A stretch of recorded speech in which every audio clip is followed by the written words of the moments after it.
Hi අප දැන් තව ටිකකින් අතම වලින් බහිනවා. අපේ යොකහමාලින් නැගී 10 මාරට විතර 10 මාරට විතර යොකහමාලින් නැගලා දැන් 11 මාරයි. පැයකින් විතර ලෝකල් ට්‍රේන් එක යයි පැයකින් විතර අපිට මෙහෙට එන්න පුළුවන් වුණා. අපි ඊළඟට යන තැනින් හම්බෙමු.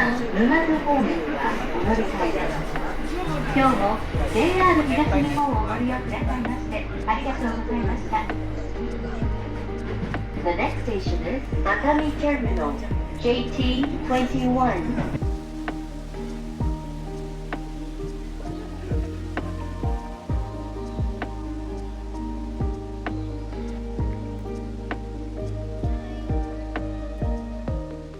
අපි මුලින්ම ආවේ කිනොමියා ශ්‍රයින් එකට. කිනොමියා ශ්‍රයින් එක අතමි ස්ටේෂන් එකේ ඉඳලා බස් එකේ විනාඩි 20ක විතර දුර තමයි තියෙන්නේ. කිනොමියා කියන්නේ Shrine of Tree එහෙම නැත්නම් Tree Palace කියන තේරුම. අපි දැන් කිනොමියා ශ්‍රයින් එක ඇතුලේ ඉන්නේ. අපි දැන් එනකොටම ගොඩක් බඩගිනි වෙලා ආවේ. ඒ නිසා අපි ජින්ජර් එක ඇතුලේ ඇවිදින්න කලින් ඉක්මනට මෙතන කැෆේ එකක් තිබ්බා. ඒක ඇතුලට ආවා. අද දවසේ ගොඩක් සීතලයි. ඒ හින්දා අපි හොට් මචා ලාටේ එකක් ගත්තා. මගේ ෆේවරිට්.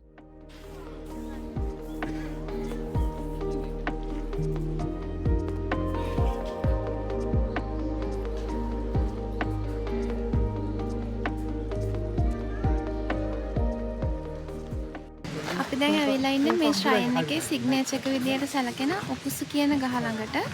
මේක ලංකාවේ නමින් හරියට දන්නේ නැහැ අපි කපුරු කුරුදු ගහක් කියලා තමයි කියන්නේ. මේ ගහ අවුරුදු 2000ක් පරණ ගහක් විදියට තමයි සැලකෙන්නේ.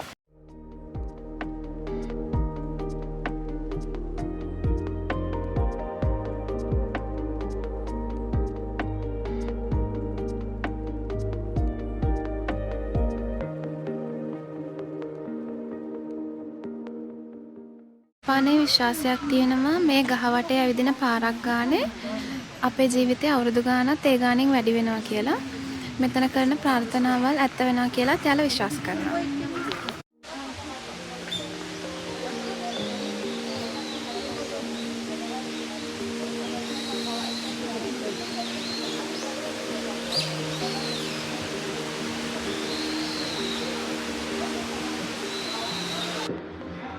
අපි දැන් හොටෙල් එකට චෙක් ඉන් වෙලා ඉන්නේ. අපි ආවේ හොට් ස්ප්‍රින්ග්ස් එහෙම නැත්නම් ඔන්සෙන් තියෙන හොටෙල් එකකට.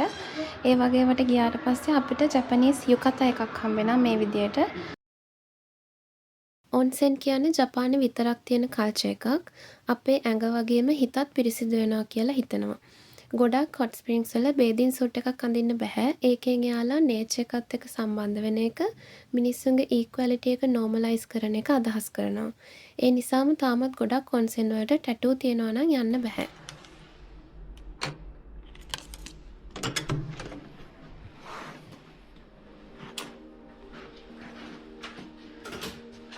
මේ රූම් එකේ තියෙන ස්පෙෂාලිටි එක තමයි සී වීව් එකත් එක්ක ඕපන් එයර් බාත් එකක් තියෙනවා.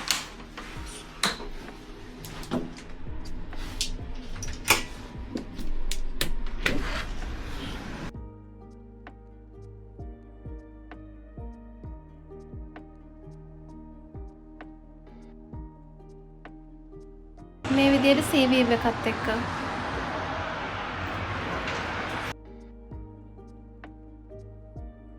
අපි දැන් ඩිනර් ගන්න ආවා. හොටෙල් එකේ බුෆේ ඩිනර් එකක් තමයි තිබ්බේ.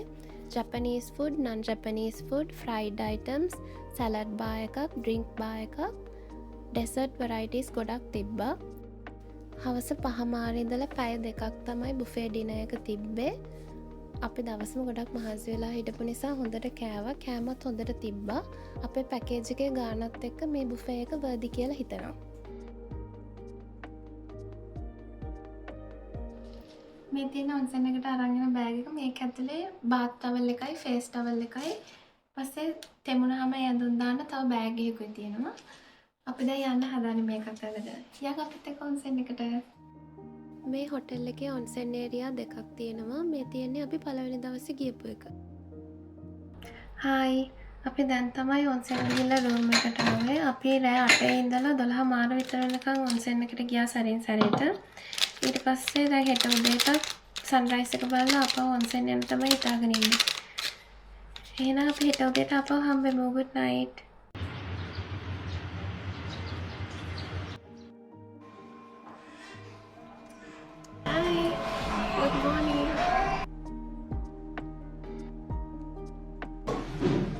මේ තියෙන්නේ changing area එක. අපි අරගෙන යන දේවල් දාලා තියන lockers, ඒ වගේම අපිට ඕනේ toiletries හැමදේම මෙතන තියෙනවා. මේ තියෙන්නේ අපි දෙවැනි දවසේ ගියපු onsen area එක. කවුරුත් හිටියේ නැති නිසා අපිට පොඩි වීඩියෝ එකක් ගන්න පුළුවන් වුණා. මෙතන තියෙන onsen වල වතුර ඒ වගේ benefits වෙනස්.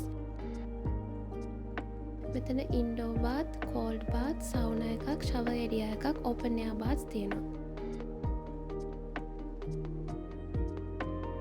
අපි දැන් හොටෙල් එකෙන් චෙක් අවුට් වෙලා අතමි කාසල් එකටයි අතමි ට්‍රික්කාට් මියුසියම් එකටයි යනවා. මෙතනට යන්න තියෙන ලේසිම විදිය අතමි රෝප් වේ එක. රෝප් වේ එකට රවුන්ඩ් ට්‍රිප් ටිකට් එක 900 yen. අතමි කාසල් එකටයි ට්‍රික්කාට් මියුසියම් එකටයි වෙන වෙනම ටිකට්ස් ගන්න පුළුවන්. ඒ වුණාට දෙකම එකට ටිකට් එකක් ගත්තොත් ගාණ ටිකක් අඩු වෙනවා. 2000 yen තමයි යන්නේ. අතමි කාසල් එක 1959 ටුවරිස්ට් ඇට්‍රැක්ෂන් එකක් විදිහට තමයි හදලා තියෙන්නේ. King Kong vs Godzilla කියන මූවි එකෙන් ඔයාලට අතමි කාසල් එක බලන්න පුළුවන්. අතමි කාසල් එකේ එහා පැත්තෙම අතමි ට්‍රික්කාට් මියුසියම් එක තියෙනවා. මේකෙදි ඔයාලට ට්‍රික්කාට්ස් ගොඩක් එන්ජොයි කරන්න පුළුවන්. ඔයාලා අතමි යනවා නම් මේකට යන්න අමතක කරන්න එපා.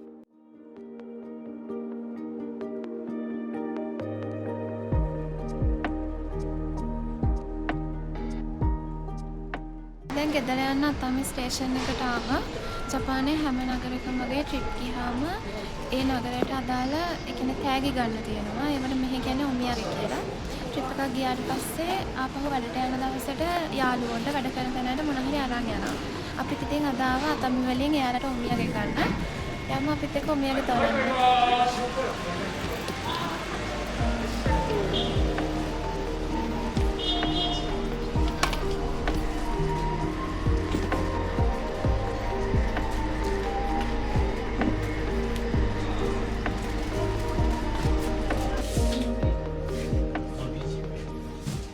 අතමි ස්ටේෂන් එකේ shopping streets වලට අපි ආවේ හවස 4යි කාලට විතර.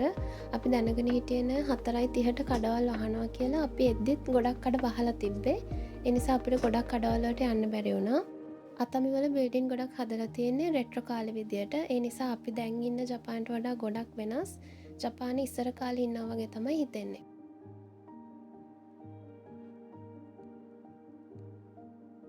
අපේ අතමි ට්‍රිප් එක මෙතනින් ඉවරයි.